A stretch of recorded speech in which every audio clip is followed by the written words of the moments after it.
Bueno, continuando con el taller, vamos ahora a tocar un tema que no es menos importante y que es muy relevante en la toma de decisiones de nuestras pacientes cuando vamos a indicar tratamiento. Entonces es importante esto de lo que es la evaluación del riesgo cardiovascular. ¿Cómo se define riesgo cardiovascular?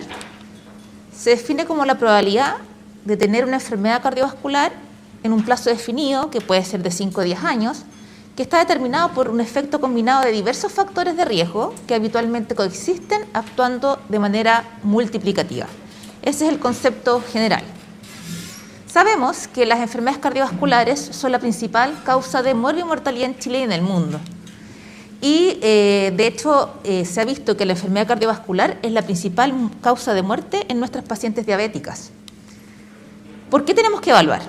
Tenemos que evaluar porque tenemos que priorizar las actividades de prevención en nuestros pacientes. También tenemos que definir conducta de tratamiento, conducta terapéutica, y identificar a aquellos pacientes de alto riesgo que están que los vemos en atención primaria o secundaria, para realizar una prevención primaria para prevenir. Déjame revisar, creo que está muteado o está apagado. Está muteado, ¿no? Yo hablo fuerte, así que se lo escucho igual. No, está abajo, está arriba. ¿Ah? Está abajo arriba. Voy a revisar. ¿Se escucha, no? Más o menos. Ya, pero sigo hablando. Entonces, lo importante es que identifiquemos a aquellos pacientes que se van a beneficiar con una intervención, sobre todo los pacientes de alto riesgo, en que las intervenciones obviamente pueden tener un efecto de prevención primaria, que es lo que queremos evitar. Queremos evitar que el paciente... Sí, no hacemos... Ya. ¿Ahí sí? ¿Sí? Ya. Entonces, la idea es llegar a la prevención primaria, que es nuestro objetivo como médicos. ¿Y a quiénes? ¿A quiénes realizar?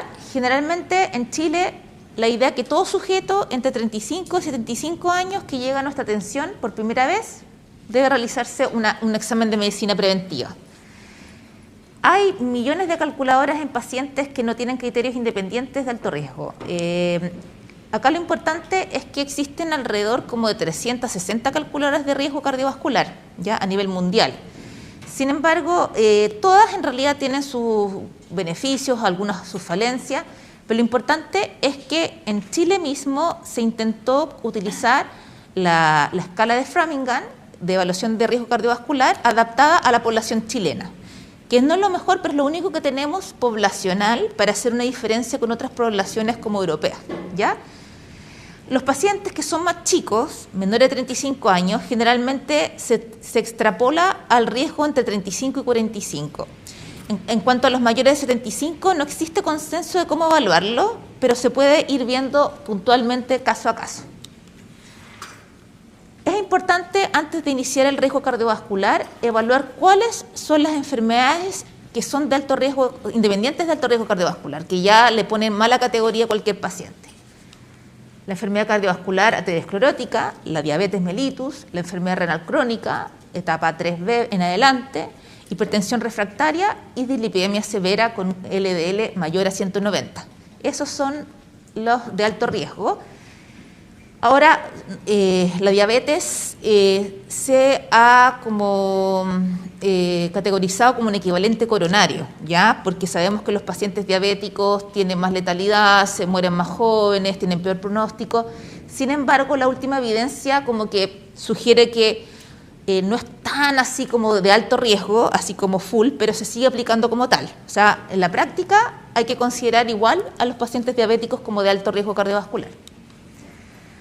Tenemos la enfermedad cardiovascular aterosclerótica. Lo importante es que si tú has tenido un infarto previamente, tienes un riesgo de recurrir que va entre un 6 a un 10%, o sea, es alto riesgo. Y el 5 al 30% del total de infartos y accidentes cerebrovasculares que se producen en un año corresponden a recurrencia. O sea, ya tener eso te marcó a volver a tener otro evento o sea, en algún momento de tu vida. La diabetes, sabemos que las complicaciones macrovasculares corresponden al 70% de las disfunciones en los diabéticos. La placa de ateroma tiene un core lipídico, se asocia con cambios inflamatorios y por eso se dan eventos cardiovasculares, como dije anteriormente, a menor edad, con mayor letalidad y peor pronóstico en nuestros pacientes. La enfermedad renal crónica, en que sabemos que en la enfermedad renal crónica la principal causa de mortalidad es la enfermedad cardiovascular, y a medida que se va deteriorando el clearance, va aumentando el riesgo de muerte y cardiovascular. Y se duplica si la albuminuria es mayor a 100. Entonces, en estos pacientes es importante utilizar el ratio albúmina-creatininuria que se utiliza en muestra aislada para poder evaluar. La hipertensión arterial, como sabemos, se define cuando un paciente está con 3 antihipertensivos, incluido un diurético, y que no logran el control de la presión. Los pacientes que tienen hipertensión refractaria, obviamente hay que, desde el punto de vista general, descartar alguna causa secundaria de hipertensión, pero per se tienen mayor riesgo cardiovascular. O aquel que logra la meta, pero tiene que usar 4 fármacos para poder lograr eso. Y vemos que estos pacientes que son muy hipertensos tienen más daño en órgano blanco, con compromiso ocular, renal, etc. Y la dislipidemia severa, mayor de 190, sabemos que el colesterol o la hipercolesterolemia es la principal causa de aterosclerosis, y hay una relación directa entre los niveles de LDL y el riesgo de enfermedad coronaria. Entonces, una vez que ya sabemos cuáles son los factores de alto riesgo cardiovascular, queremos saber qué método usar cuando llega un paciente a consultarnos, cuál es su riesgo puntual o personal. Como ya dije, hay más de 300 calculadoras, pero la que está validada o lo que sugieren las guías del MinSal del 2014 es la utilización de las tablas de Framingham adaptadas a la población chilena, ¿ya? Esto más o menos es un algoritmo de estimación de riesgo cardiovascular, para que ustedes lo conocen, que van datos de la anamnesis y examen físico y de algunos exámenes, en que la primera pregunta es que si el paciente tiene o no criterios de alto riesgo cardiovascular. Porque si tiene, chao, riesgo alto. Se categoriza el tiro como riesgo alto y todas nuestras acciones van a ser en relación a eso. Luego, si no hay estos factores, se tiene que estimar con alguna de estas calculadoras el riesgo cardiovascular a 10 años según las tablas de Framingham adaptadas a la población chilena. Y ahí podemos tener riesgo bajo, riesgo moderado y riesgo alto, ya que da un porcentaje.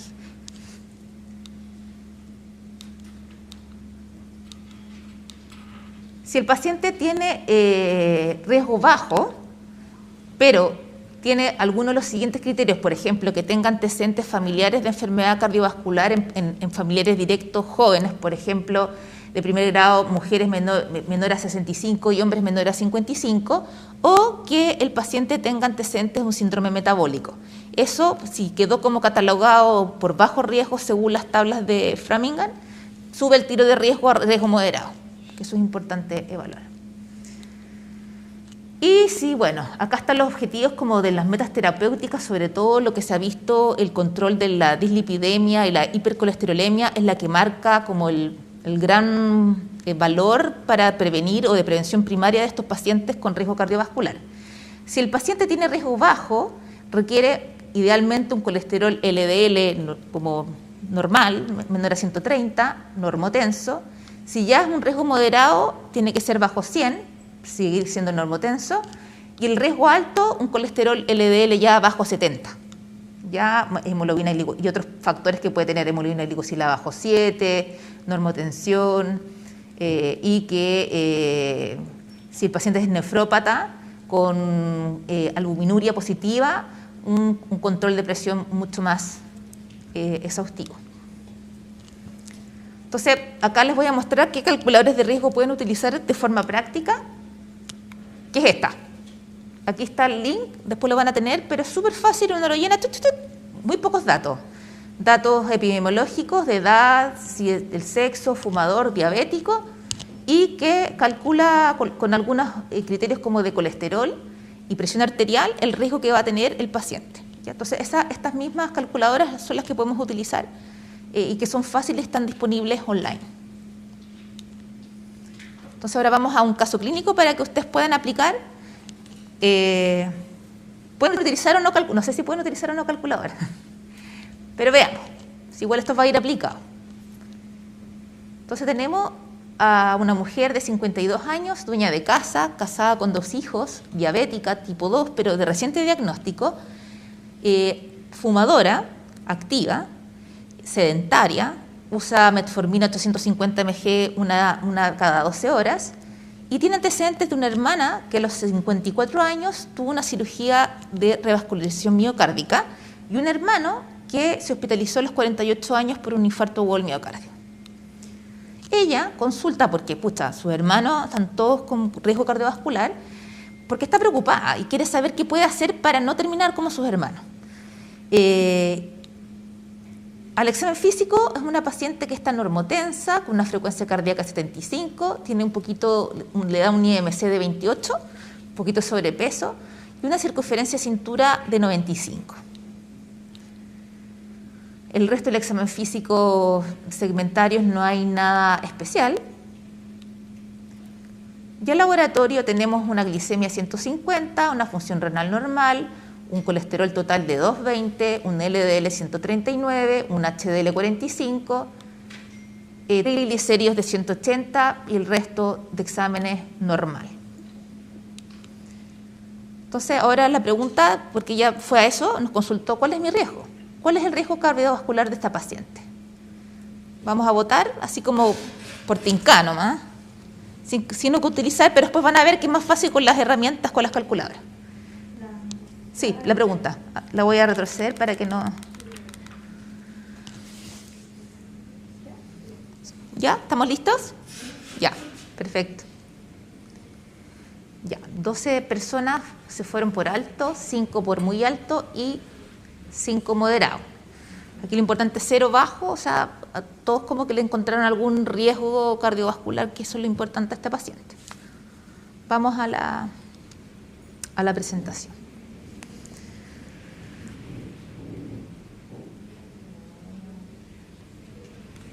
Y entonces,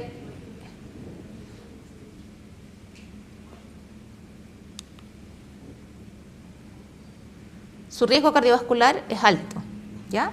¿Por qué? Vamos con el algoritmo, porque lo podemos llevar a la práctica. El algoritmo dice, ¿tiene criterio? ¿Cuál criterio tiene la paciente? Diabética, ¿cierto? Así que al tiro, chao, riesgo alto. Y acá, por ejemplo, la calculadora de la Universidad de Talca, que está como adaptada a la población chilena, lo mismo.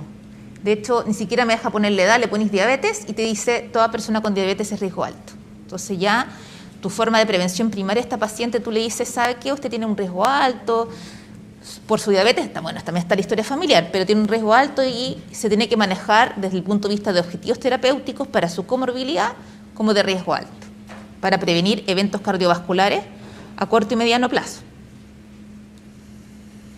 Acá, ¿qué factores de riesgo tenía esta paciente? Tenía ya el antecedente de una enfermedad prematura en familiar de primer grado, tenía 2 hermanos infartados.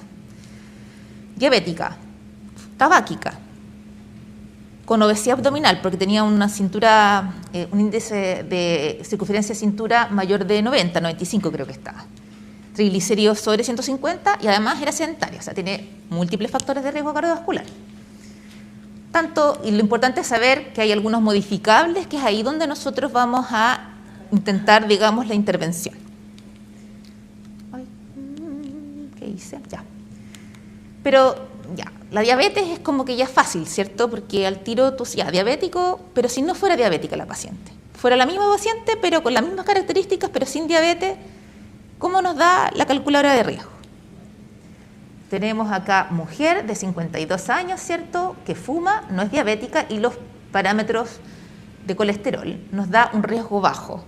Ya sabemos que se cataloga cuando es menos de 5% bajo, moderado de 5 a 9 y más de 10% es un riesgo alto. Y con estos datos no me da bajo. Pero, si nos vamos al algoritmo del MinSal, si bien es un riesgo alto, esta paciente tiene antecedentes de enfermedad cardiovascular prematura en los parientes de primer grado. Y además tiene un síndrome metabólico, ¿cierto? Cumple algunos criterios de síndrome metabólico. Entonces ahí ya pasa de bajo a moderado. Y estimamos el riesgo según las tablas. Y ya este paciente tiene que manejarse con esos objetivos terapéuticos. Bueno, ¿qué recomendaciones le voy a dar a la paciente? Ya le digo, mire, a la paciente diabética, que es la misma señora, riesgo alto, y ya, manejo como esto. Pero si no es diabética, es un riesgo moderado, claro, pero ¿qué le tengo que decir? ¿Qué le dirían ustedes a la paciente? De lo que ya tiene ella. Saquemos la diabetes. ¿Qué cosas le indican como médicos? Que no fume, ¿cierto? Actividad física. Nutricionista, ¿cierto? Que baje de peso. Tratar la dislipidemia con esa intensidad, ¿cierto? Y con eso probablemente vamos a tener un impacto en el manejo de esta paciente. Son cosas fáciles que se ven, ahora cuestan un poquitito, porque a veces nosotros no tenemos tiempo de categorizar nuestros pacientes y como prender como la ampolletita de cuáles tienen más riesgo que otros. Entonces, bueno, acá otra pregunta para el grupo que ya más o menos lo contestamos, pero yo creo que podemos avanzar si quieren o no. Sí. ¿Qué harían ustedes? Alimentación saludable y actividad física, que sí. Uso de aspirina por antecedente cardiovascular. Suspender el tabaco y cambio de estilo de vida. Esa, ¿cierto? Y uso de estatinas en dosis alta. No, porque no está en el grupo de alto riesgo que quizás a lo mejor ahí requiere estatinas en dosis más alta. Y acá están los objetivos terapéuticos. Deje de fumar, nútrase según las guías europeas, nútrase bien, actividad física regular, que maneje un peso corporal y disminuya su grasa abdominal, mejor control de la hipertensión, y ahí está el LDL según el riesgo. Y la diabetes, como siempre, hemoglobina glicosilada bajo 7 en prevención primaria. Y acá vemos, por ejemplo, que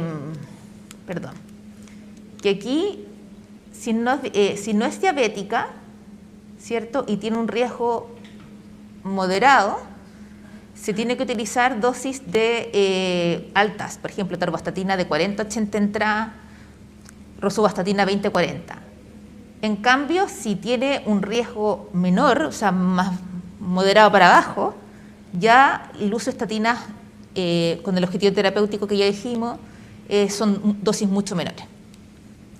En cuanto a la aspirina, que es como otra típico interrogante de que si sirve o no sirve en la prevención primaria de nuestros pacientes, 3 estudios importantes publicados, el ASPRI, el ASCENT y el ARRIVE, que reunían una serie de pacientes que fueron 27.000 pacientes, y en ellos se demostró que en realidad eran bien heterogéneos en todos los grupos, pero que igual se vio que el riesgo de sangrado superaba el beneficio de proteger o el número necesario de tratar pacientes como para proteger de evento cardiovascular. Ahora, como el diabético per se, por ejemplo, es de alto riesgo, no hay controversia si dejarle o no aspirina, hay que ver otros elementos, ¿ya? Y sopesar el riesgo de sangrado también, que eso hay otras calculadoras también para poder obtener.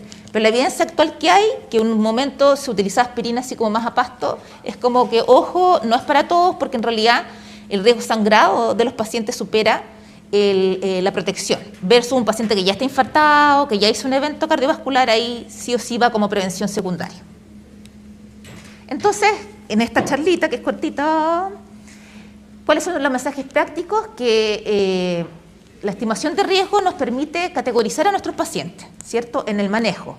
Y en Chile se recomienda la utilización de estas tablas de Framingham, que son adaptadas a la población chilena, que son hechas por la Universidad de Talca y un grupo importante de cardiólogos o especialistas dedicados a lo que es la prevención cardiovascular, dentro de ellas la doctora Acevedo.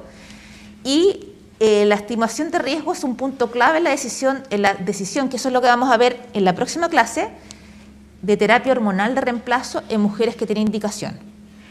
Porque ahora yo hablé de riesgo cardiovascular como en general, pero esto es aplicable a cuando nosotros tenemos nuestro paciente con indicación de terapia hormonal, y ahí podemos ver según su riesgo si tiene indicación, si puede usarlo y cuál es la vía de administración más adecuada.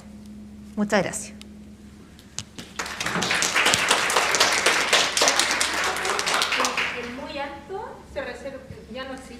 Ya no existe tan... Se reserva en el fondo para los que ya tuvieron eventos. Porque lo que pasa es que el que ya tuvo un evento cardiovascular es considerado alto, porque la enfermedad arteriosclerótica establecida ya es considerado como alto. Hay distintas guías también que igual ponen el muy alto como de alto riesgo, pero ya no está tan definido.